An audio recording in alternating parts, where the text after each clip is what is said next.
हमारा ऑब्जेक्ट है to measure inductance using Maxwell bridge. इसमें जो एपरेटस यूज हुए हैं वो 1 किलोहर्ट्ज़ का साइन वेव ऑसिलेटर है।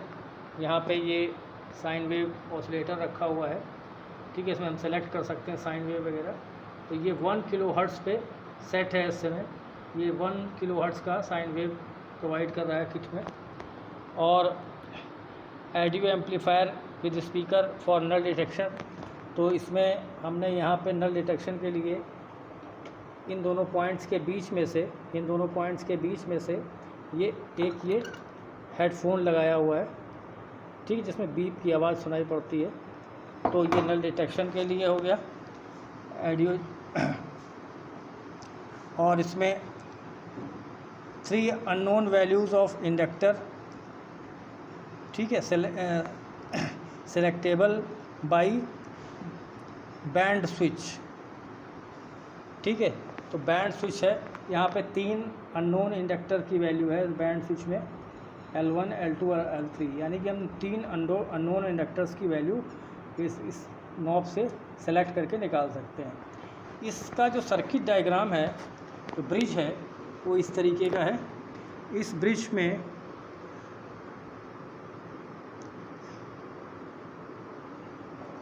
यहाँ पर ये कैपेसिटर लगा है, उसके पैरेलल में R1 दिख रहा है।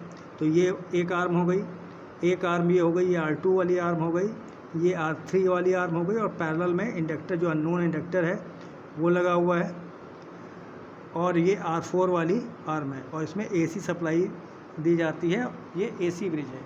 तो प्रैक्टिकली यहाँ पर इस ब्रिज में ये R1 है, ठीक है। ये जो R1 लिखा हुआ है, ये R1 लिखा है, ये यहाँ से कंट्रोल होगा। इसकी वैल्यू यहाँ से हम चेंज कर सकते हैं। 3 स्टेप्स हैं R1 के। इसी तरीके से ये R4 है जो दिख रहा है, ये वेरिएबल है, ये भी वेरिएबल है। और ये R4 के रेंज दिख रही है कि R4 हम इन डिफरेंट वैल्यूज़ पे सेट कर सकते हैं इस नॉब के थ्रू। फिर यहाँ पे R2 दिख रहा है, ये R2 दिख रहा है, और R2 की नॉब ये लगी हुई है। इसमें भी डिफरेंट वैल्यूज़ R2 की इस नॉब से सेट कर सकते हैं, यहाँ से इस नॉब से सेट कर सकते हैं। इसी तरीके से ये R3 है, R3 यानी कि ये वाला R3 के लिए ये पोर्ट है, और ये वेरिएबल है, और इसको हम वेरी करके R3 की वैल्यू सेट कर सकते हैं, ठीक है। अब और ये इंडक्टर एक लगा हुआ है, इंडक्टर जो अननोन है उसकी वैल्यू यहाँ से सेट कर सकते हैं। तो अब इसको हम ब्रिज को बैलेंस करेंगे। जब बैलेंस करेंगे तो यहाँ पे जो ये हेडफोन लगेगा उस पर बीप की आवाज़ आएगी। बैलेंस जब कर लेंगे तो बीप की आवाज़ बंद हो जाएगी, और जब बीप की आवाज़ बंद हो जाएगी तो ब्रिज बैलेंस कंडीशन में आ जाएगा, यानी कि Z1 into Z3 equal to Z2 into Z4, ठीक है। तो इस तरीके से कंडीशन आएगी। तो बैलेंस करने के लिए यहाँ हम अलग अलग वैल्यू सबकी सेट कर लेते हैं और बैलेंस करेंगे R3 से। R3 की ये वैल्यू को वेरी करा कर फाइनली बैलेंस करेंगे। बाकी बैलेंस करने के लिए इन वैल्यूज़ का भी यूज़ करेंगे। तो इस तरीके से इसमें ये सर्किट यूज़ हुआ है। इसमें ये है कि ये AC ब्रिज है, और अननोन इंडक्टेंस भी मेज़र कर सकता है और अननोन कैपेसिटेंस भी मेज़र कर सकता है। The inductive inductance and inductor has a positive phase angle, whereas the capacitive impedance of a capacitor has a negative phase angle. तो इस तरीके से ये ब्रिज बैलेंस हो जाता है। ये अननोन इंडक्टेंस और कैपेसिटेंस को निकाल सकता है। ये इंडक्टर को जैसे इसमें जो बैलेंस की कंडीशन जब लगाएंगे तो इस तरीके से ये इक्वेशंस बनेगी। जैसे मान लीजिए Z1 की वैल्यू ये आ जाएगी, ये वाली Z2 की वैल्यू, Z1 की वैल्यू ये आ जाएगी, Z2 R2 के बराबर होगा, Z3 इसके बराबर है, ठीक है।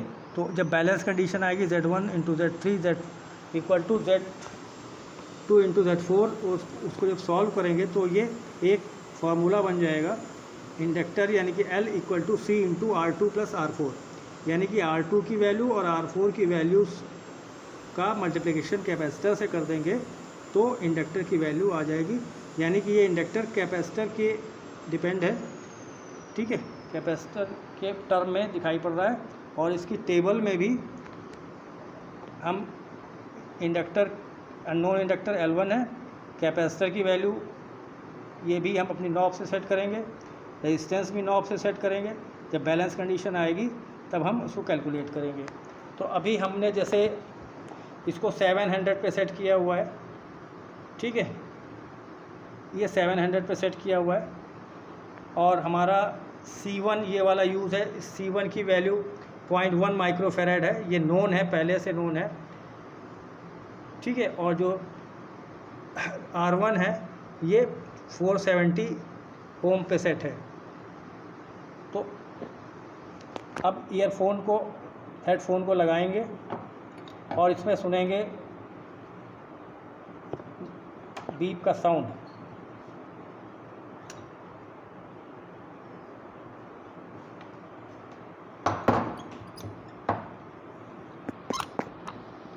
अभी इसमें बीप का साउंड नहीं आ रहा होगा, मैं ट्राई करता हूँ कि वीडियो में आपको सुनाई पड़े। अब देखिए इसको अगर हम ये R3 को वेरी करें तो बीप का साउंड आ रहा है इसमें, ठीक है, इसमें बीप का साउंड आ रहा है। और इसको अगर हम बैलेंस कर दें यहाँ से R3 को तो बीप का साउंड बंद हो गया, बीप का साउंड बंद हो गया है यहाँ पे।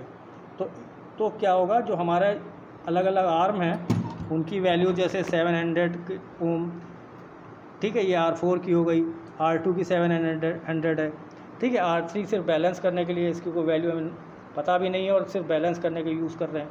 तो जो हमने यहाँ रीडिंग्स पहले से लिख रखी हैं, तो 700 ओम और 0.1 माइक्रोफेरेड कैपेसिटर की वैल्यू पता है, तो हम इसकी इंडक्टर की वैल्यू, अननोन इंडक्टर की वैल्यू फाइंड आउट कर लेंगे कितना आता है।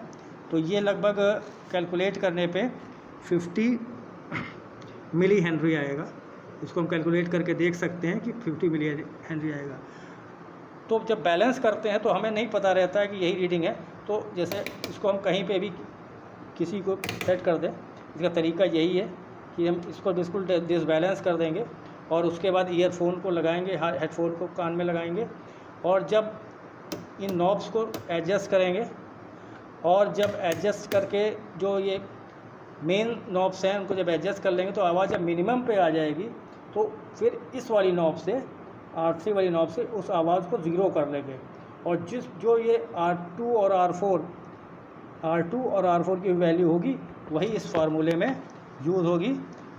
और C की वैल्यू इसमें नोन है, ये C1 से C5 तक मैनुअल में दी गई हैं, पहले से मेजर्ड है। तो इस तरीके से इंडक्टर की वैल्यू निकाल लेंगे। 3 इंडक्टर हैं, तीनों की वैल्यू अलग अलग हम यहाँ पे निकाल लेंगे, ठीक है। तो इस तरीके से ये हम इंडक्टर की वैल्यू कैपेसिटर के टर्म पे निकाल लेते हैं इससे। Thank you.